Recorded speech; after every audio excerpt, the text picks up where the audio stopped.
Malapit na po dumating ang pagbabago sa Caloocan. Ngayon po, bakit? Kasi nakita natin at ramdam ninyo yan na napag-iwanan na ang Caloocan.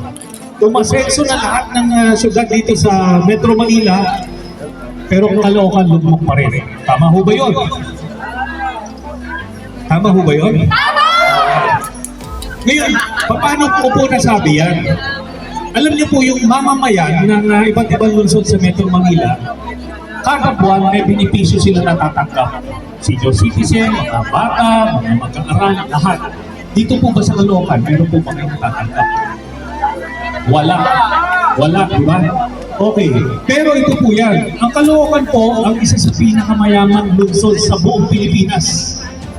Pero dito po sa atin ang may pinakamaraming mahihirap. Bakit po ganon? Dahil yung yaman ng Caloocan ay binubusan ng ilan at yan po ang babaguhin ng Team Trillanes. Tatanggalin po natin ang korupsyon sa City Hall. Nasa ganon, yung yaman ng Caloocan ay diretso po sa inyo mga mamamayan ng Caloocan. Subukan natin yun. Oh.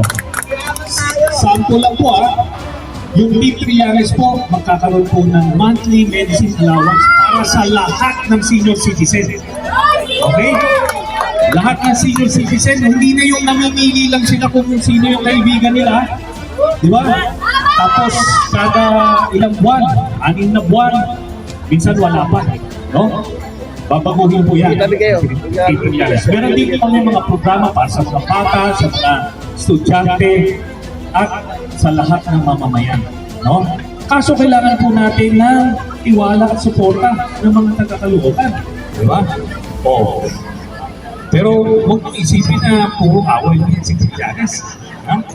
Kasi po ang inyong lingkod, maaaring hindi nyo nalalaman, ay binigyan ng parangal ng Senado na may pinakamaraming na ipasang batas.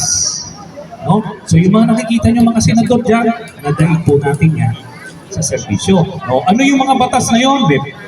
Yung Expanded Senior Citizens Act, yun po mga diskwento sa mga gamot, konsulta, di ba, etc. Atin po yan. Yung 4-piece law, meron po bang 4-piece dito? Meron. O sa inyong lingkod po yan. Marami pa, yung para sa PWD, sa Magna Carta for the Poor, pagpataas ng sweldo ng sundalo, police, teacher, at lahat ng government employees sa inyong lingkod yan. Sa madaling salita, nagservisyo tayo ng maayos, gumawa tayo ng tama at pinanindigan natin. Nanindigan tayo laban sa mali. Diba? At dadali namin yan, servisyo na ganyan, dito po sa lugar. Kung gugustuhin po ng Barangay 146. Pwede po ba yun? May plangwa kami sa 146? Ha? O baka naman pagpupunta rin dito, Orange nakalimutan nyo. Oo, yun po kasi ito na yung pagkakataon natin. Magbabago na ito para makahabol ng Caloocan dito po sa Metro Manila. Diba?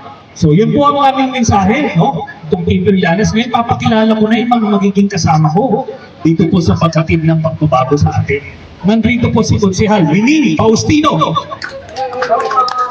si Konsehal Miggy Bunag, si Konsehal Angie Leonardo, at si Konsehal Kay Nubla. Oh, yan po sila, pinili po natin sila dahil magagaling, masisipag, at higit sa lahat, may malasakit po sa mga taga-Caloocan. Sila po ang gagawa ng mga ordinansa magbibigay po ng benepisyo po sila. Kaya kailangan affix din po kami. Ha? O, buy one, take all. Sana? Pwede ba yun? Oo. Baka po ang mensahe namin. Maraming salamat muli sa Barangay 146. Babalik po kami sa inyo at ipaglalaban tayo ng Team Trillanes. Mabuhay!